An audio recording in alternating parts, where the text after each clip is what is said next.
বৈদিক জ্যোতিষ মতে দুটি তিথি হচ্ছে খুবই গুরুত্বপূর্ণ। একটা হচ্ছে পূর্ণমাসী, অপরটি হচ্ছে অমাবস্যা। পূর্ণমাসী তিথিটি যেমন দেবতাদের প্রিয়, তেমনি অমাবস্যা তিথিটি পিতৃদের প্রিয়। তাই ভবিষ্যৎ পুরাণে উত্তর পর্বে পরিষ্কারভাবে বলছে যে অমাবস্যা তিথি দিয়ং পিতৃনাং দয়িতা সদা, অর্থাৎ অমাবস্যা তিথিটি দিবঙ্গত পিতৃপুরুষের খুবই প্রিয়। ওম সূর্যায় নমঃ। ইউটিউবের সমস্ত শ্রোতাদের জানাই বিনম্র প্রণাম। আজকের এই ভিডিওতে আমরা জানব মহালয়া কি, মহালয়ার কি পৌরাণিক কাহিনী এবং শাস্ত্র মতে এই দিন আমাদের কি করা উচিত। আপনারা সবাই যুক্ত হয়েছেন সনাতন উইথ অ্যাস্ট্রোলজি ইউটিউব চ্যানেলে। যা কিছু বলবো শাস্ত্র প্রমাণের সঙ্গে বলবো, বিশ্বাস আমার উপর নয়, শাস্ত্রের প্রমাণের উপর। প্রথমে আমরা জানবো মহালয়া কি। মহালয়া কথার অর্থ হচ্ছে মহান আলো, অর্থাৎ মহান আশ্রয়। কৃষ্ণপক্ষের অমাবস্যা শেষ এবং শুক্লপক্ষের প্রতিপদ শুরু, অর্থাৎ পিতৃপক্ষের অবসান, দেবীপক্ষের সূচনা। এই সময়টাকে আমরা মহালয়া হিসাবে জানি বা এই সময়কে মহালয়া বলা হয়। আপনারা জানেন মহালয়া থেকে অর্থাৎ শুক্লপক্ষের প্রতিপদ থেকে নবরাত্রির শুরু, ঠিক 6 দিন এর মাথায় ষষ্ঠী, 7 দিন থেকে অর্থাৎ সপ্তমী থেকে আমাদের দুর্গা পূজা শুরু, যেটি আমাদের বাঙালিদের খুবই প্রিয় পূজা। আমরা সবাই উৎসবে মেতে উঠি। তো এই মহালয়ার দিনই দেবী দুর্গা মহিষাসুর বধের দায়িত্ব পান এবং 9 দিন ব্যাপী যুদ্ধ হয়। 10 দিন অর্থাৎ বিজয়ার দিনই মহিষাসুর বধ হয়। তো এইভাবে আমাদের দুর্গা পূজাও চলে আসছে এবং এই হচ্ছে মহালয়ার গুরুত্ব। এই দুর্গা পূজার সুন্দর একটা কাহিনী আছে।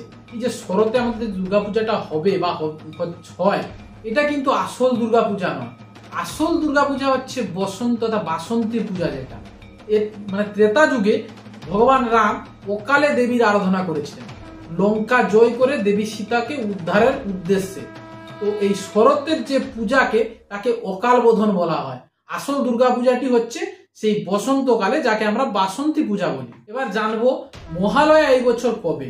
মহালয়াটি 2024 সালের 2 অক্টোবর অর্থাৎ 1431 সালের 15ই আশ্বিন বুধবার।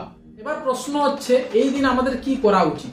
এই দিন আমাদের যেটা করা উচিত সেটি হচ্ছে পিতৃতর্পণ।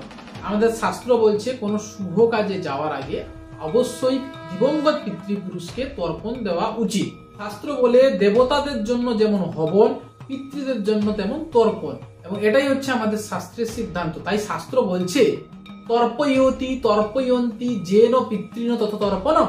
নির্ণয় সিন্ধুতে বলছে তর্পণের জন্য গঙ্গা স্নান হচ্ছে খুবই উত্তম। গঙ্গা স্নান সম্ভব না হলে আপনি কোনো পবিত্র নদীতে যান, গিয়ে নদীতে গিয়ে আপনি তর্পণ কাজ করুন।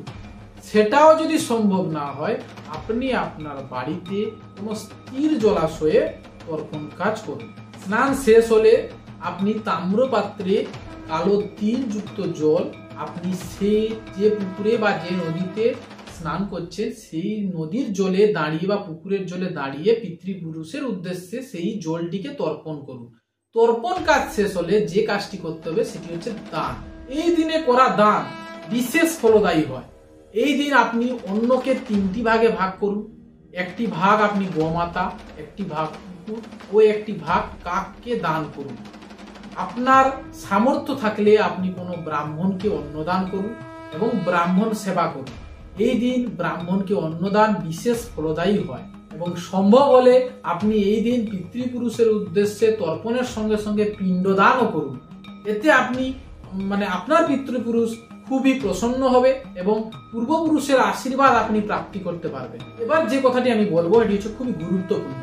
এই মহালয়ার দিন দেখবেন সবাই নদীতেই বা পুকুরে তর্পণ করে এবং এটি তর্পণ করা উচিত।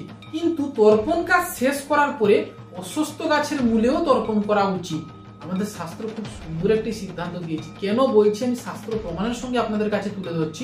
দেখুন, পুকুর বা নদীতে স্নানের পরে আপনি অশ্বত্থ গাছের মূলে পিতলের পাত্রে কালো তিল, কুশ, দুর্বা মিশ্রিত জল পিতৃপুরুষের উদ্দেশ্যে তর্পণ করুন। কারণ শাস্ত্র বলছে যো অশ্বত্থ অর্চয়েদ বিষ্ণু মুদ কেন সমন্তত কুলানাম জুতম তেন তারিতম স্নান সংশয়। এই শ্লোকটিতে বলছে যে ব্যক্তি তার দিবঙ্গত পূর্বপুরুষের উদ্দেশ্যে অসুস্থ গাছের মূলে তর্পণ অর্থাৎ জল প্রদান করে সেই ব্যক্তির কুল মুক্তি পায়। অর্থাৎ দেখবেন যার গৃহে পিতৃদোষ লেগে থাকে, পিতৃদোষ কাটে না, যার ফলে তার জীবনে অশান্তি লেগে থাকে, যদি সেই অসুস্থ গাছের মূলে প্রতি অমাবস্যাতে জল অর্পণ অর্থাৎ তর্পণ করে, তাহলে তার পিতৃদোষ নিবারণ ঘটবে এবং পিতৃপুরুষের থেকে সে আশীর্বাদ প্রাপ্তি করতে পারবে। মহালয়ার দিন আপনি নদী বা পুকুরে তর্পণের সঙ্গে সঙ্গে অসুস্থ গাছের মূলেও তর্পণ করুন, দিয়ে মহালয়ার দিনটিকে বিশেষভাবে পালন করার চেষ্টা করুন। যদি ভিডিওটি ভালো লাগে ভিডিওটিকে অবশ্যই লাইক করবেন, চ্যানেলটির পাশে থাকার জন্য চ্যানেলটিকে সাবস্ক্রাইব করতে ভুলবেন না, বন্ধুদের কাছে অবশ্যই ভিডিওটিকে শেয়ার করুন। ভালো থাকবেন, নমস্কার।